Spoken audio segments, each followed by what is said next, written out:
समय धीरे धीरे आगे बढ़ रहा था और उसके साथ आरव और कबीर की दोस्ती भी।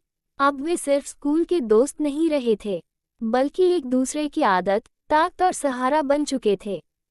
हर सुबह स्कूल जाते समय वे एक दूसरे का इंतजार करते। अगर कबीर 5 मिनट लेट हो जाता तो आरव गेट पर खड़ा रहता। अगर आरव उदास दिखता तो कबीर बिना पूछे उसकी पसंद की टॉफी ले आता। उनकी दोस्ती अब शब्दों की मोहताज नहीं थी। एक दिन स्कूल में वार्षिक खेल प्रतियोगिता की घोषणा हुई। कबीर को दौड़ बहुत पसंद थी, जबकि आरव को पेंटिंग और कहानी लिखने का शौक था। दोनों के सपने अलग थे, लेकिन समर्थन एक दूसरे के लिए बराबर था। कबीर ने दौड़ के लिए नाम दिया, आरव ने उसकी प्रैक्टिस के लिए रोज मैदान आना शुरू किया। पानी की बोतल, टाइम देखना और थकने पर हौसला बढ़ाना, आरव हर पल उसके साथ था। उसी समय स्कूल में कहानी लेखन प्रतियोगिता भी रखी गई। आरव डर रहा था कि वह मंच पर पढ़ पाएगा या नहीं।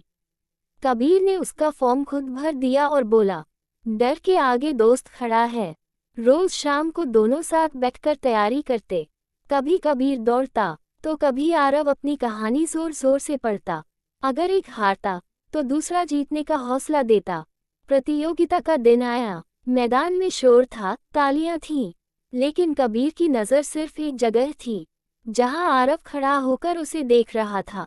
दौड़ शुरू हुई। आखिरी राउंड में कबीर लड़खड़ा गया। भीड़ चुप हो गई। तभी उसने आरव की आवाज़ सुनी, कबीर, तू कर सकता है। उस आवाज़ में भरोसा था। कबीर ने पूरी ताकत लगाई और रेस पूरी की। उधर मंच पर आरव की बारी आई। हॉल भरा हुआ था, उसके हाथ कांप रहे थे। पहली पंक्ति में बैठा कबीर धीरे से मुस्कुराया और अंगूठा दिखाया। आरव ने कहानी पढ़नी शुरू की। शब्द बहने लगे, डर कहीं खो गया। नतीजे आए। कबीर दौड़ में दूसरा स्थान लाया। आरव की कहानी को विशेष पुरस्कार मिला, लेकिन उनके लिए जीत पदक नहीं थी। जीत थी एक दूसरे पर अटूट भरोसा। उस शाम दोनों नदी किनारे बैठे थे। कबीर बोला, अगर तू साथ न होता तो मैं हार जाता। आरव हंसा, और अगर तू न होता तो मैं कभी कोशिश ही न करता। दोस्ती अब और गहरी हो चुकी थी। अब ये सिर्फ साथ चलने का रिश्ता नहीं था, ये था एक दूसरे के सपनों को अपना बना लेने का नाम।